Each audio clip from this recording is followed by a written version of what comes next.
Assalamualaikum and good evening everyone. Today I'm gonna present about environmental and pollution DCC50262. And first of all, I'm gonna introduce myself. My name is Nur Iswaliza Natasha binti Yusuf. My matrix number cos 07 DKA 19F1087 and I'm from DKA Fauci. So today I'm gonna present about the Great Sanitary Awakening. What is sanitary awakening? The identification of filth as both a cause of disease and a vehicle of transmission and the ensuing embrace of cleanliness was a central component of 19th century social reforms. Sanitation changed the way society thought about health. Sanitary movement. The sanitary movement was an approach to public health first developed in England in the 1830s and 40s. With increasing industrialization and urbanization, the removal of filth from towns and cities became a major focus in the struggle against infectious diseases. What is sanitation like in 19th century?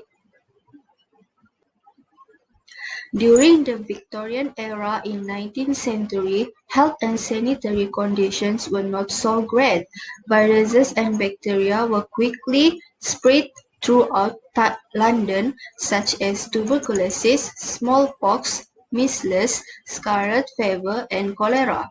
In the Victorian era, toilets were not available, so every home had a cesspool.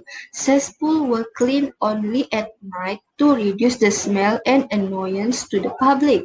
The typical cesspit was cleaned once every 8 to 10 years.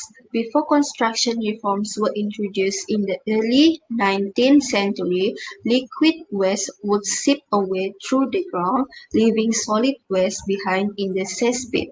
Fermentation of the solid waste collecting in cesspit, however, resulted in dangerous infections and gases that sometimes asphyxiated cesspit cleaners. Cesspit began to be cleaned out more regularly, but strict regulations for cesspit construction and ventilation were not introduced until the 1800s.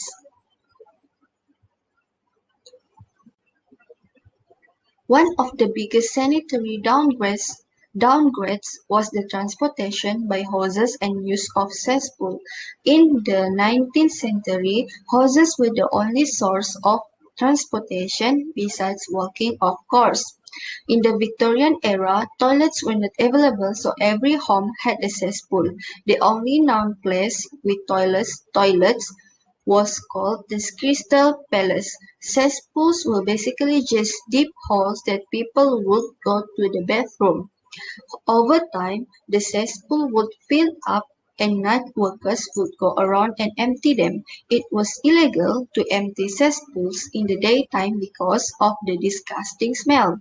Some villagers would dump buckets of feces into the sidewalk in the middle of the day, which was another huge sanitary issue.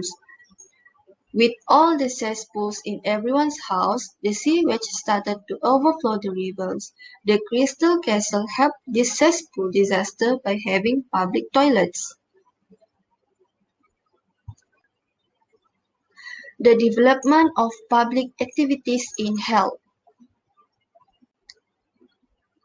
Edwin Chadwick, a London lawyer and secretary of the Poor Law Commission in 1838, is one of the most recognized names in the sanitary reform movement.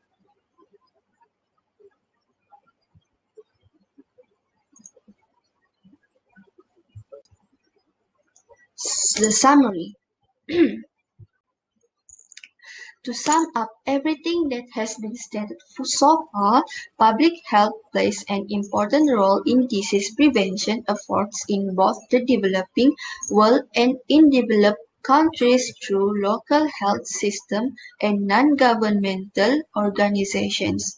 Many diseases are preventable through simple, non-medical methods. For example, research has shown that the simple act of hand washing with soap can prevent the spread of many contagious diseases. That's all from me. Thank you.